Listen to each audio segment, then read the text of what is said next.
Iran, Israel અને America વચ્ચે થતા યુદ્ધની અસરો પેટ્રોલ અને ડીઝલ પર સીધી થઈ રહી છે. સુરતમાં નાયરા પેટ્રોલ પંપ બંધ થવાની કગાર પર છે અને અમુક પેટ્રોલ પંપ બંધ થઈ ગયા છે. શું છે કારણ? જોઈએ આ અહેવાલમાં. સુરતમાં પેટ્રોલ ડીઝલની અછત વચ્ચે નાયરા કંપનીના પેટ્રોલ પંપ એક પછી એક બંધ થવા લાગ્યા છે. વરાછા વિસ્તારમાં આવેલા ગીતાંજલિમાં નાયરા કંપનીનો પેટ્રોલ પંપ બંધ થયો છે. પેટ્રોલ ડીઝલની અછતના કારણે આ પંપ બંધ થયો હોવાનું કહેવામાં આવી રહ્યું છે. વાહન ચાલકો જે પેટ્રોલ પુરાવવા માટે આવતા હતા તેમને ઉદાસ થઈ પાછું ફરવું પડી રહ્યું છે.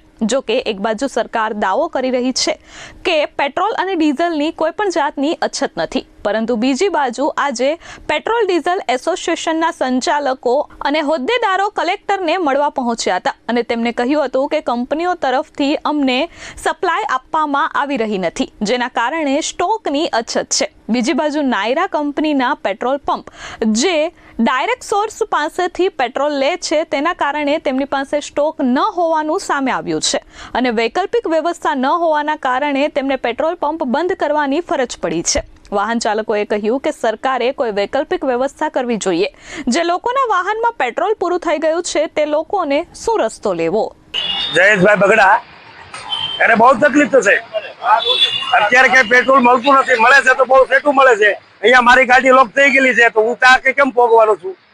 મારા ઘરની બાજુમાં પેટ્રોલ પંપ છે તો હું ક્યારે પોગી શકું? મારે તો દૂર જ જવું પડે ને, એ ગાડી કઈ ખંભા ચડાવી થોડું જવાનું હોય.